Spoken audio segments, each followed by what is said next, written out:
first gunshot echoed through the mall like a slammed door. People stopped moving, heads turned. Somewhere a baby started crying. Near the food court, a man in a black hoodie pushed through the crowd. One hand stayed hidden in his sleeve. His pace was fast, too fast for just walking. In front of him stood a little girl in a yellow dress with white flowers. She was holding a pink ice cream cone, her mouth open, confused. She looked small against the wide, shiny tile floor. Her mother wasn't there. Ryan Hayes had just stepped out of the cell phone store with a bag of clearance jeans. He wore a faded baseball cap, his head slightly down. He liked being unnoticed, but he saw the girl and he saw the man coming toward her. Ryan's body reacted before he could think. He moved fast, cutting through the people who were still frozen in place. He was almost to her when the second gunshot went off. It was loud and close. Ryan hit the girl with his shoulder, wrapping her up and taking her to the ground. Her ice cream splattered across the tile. A sharp pain tore through his right arm. He held her tight. She was shaking but not hurt. The man in the hoodie turned and ran. Mall security rushed over. "Sir, stay down!" One of them shouted into a radio, calling for help. Ryan kept his eyes on the girl. "You okay, kid?" She nodded, her face pale. Sirens were already in the distance. People shouted. Somewhere a tray of food hit the floor. Then a woman ran in tall, dressed in a dark skirt and blazer, her heels clicking hard on the tile. She dropped to her knees, pulling the girl into her arms. "Sophie, oh my God." She held her tight, checking her over for injuries. Then her eyes found Ryan. Her gaze froze on the blood soaking through his shirt. Her expression shifted from panic to something cooler, more calculating. This wasn't just a mother. This was someone used to assessing situations, managing crises. The woman clutched her daughter while taking Ryan's measure with eyes that missed nothing. For 3 minutes, everything blurred. Security radios the rush of footsteps. But the woman's eyes stayed locked on his. She didn't know him, but in that moment something passed between them. Recognition without understanding. She saw him. Really saw him, perhaps for the first time in years. Ryan sat in the back of the ambulance, his arm wrapped tight in white gauze. The EMT had asked if he wanted to go to the hospital, but he said no. He couldn't afford another bill. At 34, Ryan lived a quiet life. He worked nights stocking shelves at a warehouse on the edge of town. He had a small 2-bedroom apartment where his 8-year-old son Aiden slept in the room with the only window that got morning light. Ryan didn't complain much, but when people saw him, old Gene's calloused hands, they didn't expect much from him either. That was fine with him most of the time. The woman from the mall stood a few feet away now, holding her daughter. Her name was Victoria Bennett. You could tell by her voice when she spoke to the police. Calm, firm, used to being in control. She wore clothes that cost more than Ryan made in a week. People listened when she talked. Victoria was the CEO of Horizon Innovations, a growing tech company in the city. Everyone here seemed to know her name. She had a way of making the officer step aside without raising her voice. The man in the hoodie was still out there and the mall was locked down. Victoria's focus stayed on her daughter, but every so often her eyes slid back to Ryan.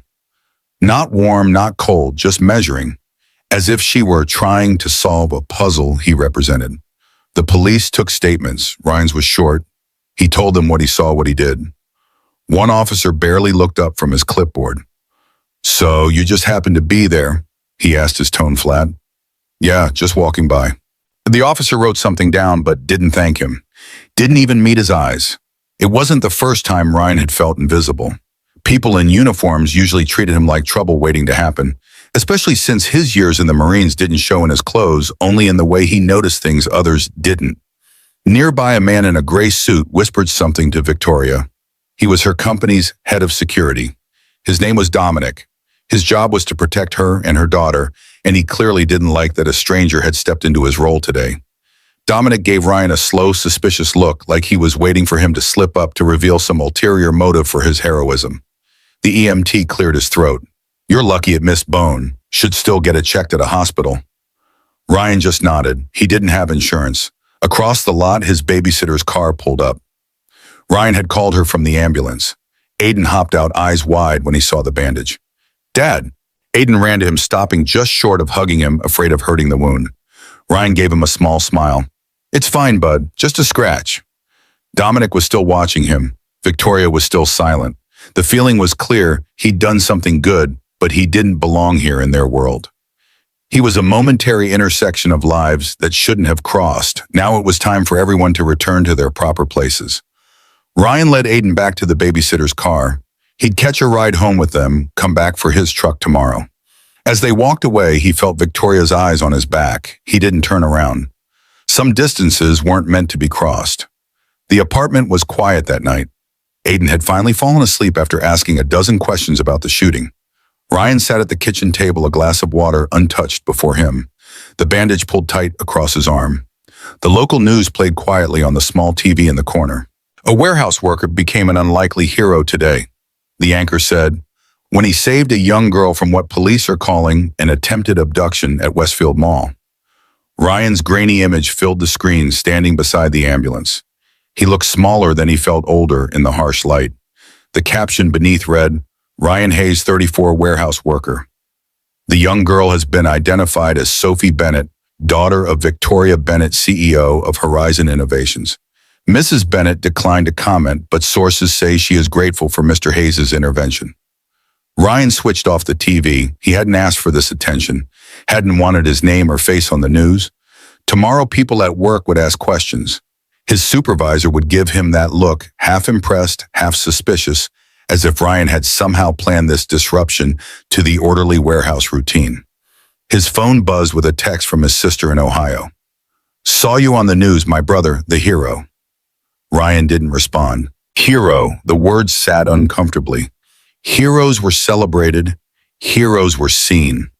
For 3 years, he'd worked at building a life where he could be invisible, where no one asked about the nightmares that sometimes woke him, shouting orders to men who weren't there, where no one wondered why a man with his training and skills was stocking shelves for minimum wage. The pain in his arm throbbed dully. He should take the prescription the EMT had written. But he wouldn't fill it. Too expensive.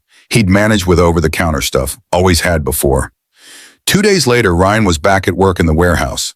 The bandage on his arm tugged whenever he lifted a box, but he didn't say anything.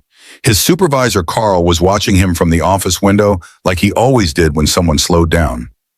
Ryan kept moving. Nights here were long and quiet, rows of pallets, the beep of forklifts, the smell of cardboard. But tonight wasn't normal. Word had spread. Co-workers who had barely nodded at him for years now stopped to ask about the shooting. Some seemed genuinely concerned. Others just wanted the thrill of proximity to something exciting. Ryan kept his answers short, focused on his work. By midnight, most had lost interest. Near the end of his shift, his phone buzzed. Unknown number. Mr. Hayes? The voice was sharp male. This is Dominic Reynolds, head of security for Horizon Innovations. Ryan stopped walking. The fluorescent lights hummed overhead. Mrs. Bennett would like to speak with you, in person, this afternoon at our headquarters. It wasn't a request. Ryan thought about refusing, but curiosity got the better of him. What could Victoria Bennett possibly want with him now? He agreed to be there at 2. That morning, after dropping Aiden at school, Ryan called his regular babysitter. She couldn't make a doctor's appointment. He tried his backup, an elderly neighbor who sometimes watched Aiden. She had bridge club. Ryan sat in his truck staring at his phone. He had exactly 2 childcare options, and both were unavailable. This was his life, a constant tightrope walk without a net. People with money didn't understand what it meant to have no slack in the system, no margin for unexpected meetings. Finally, he called his sister. She lived 2 hours away but had been wanting to visit. She agreed to come, though it would mean missing work herself. Another debt he'd have to repay somehow. At 2 o'clock, Ryan stood in the glass lobby of Horizon Innovations headquarters. It was all clean lines, expensive furniture, and people in suits moving fast with coffee cups in hand. He felt out of place in his flannel shirt and work jeans.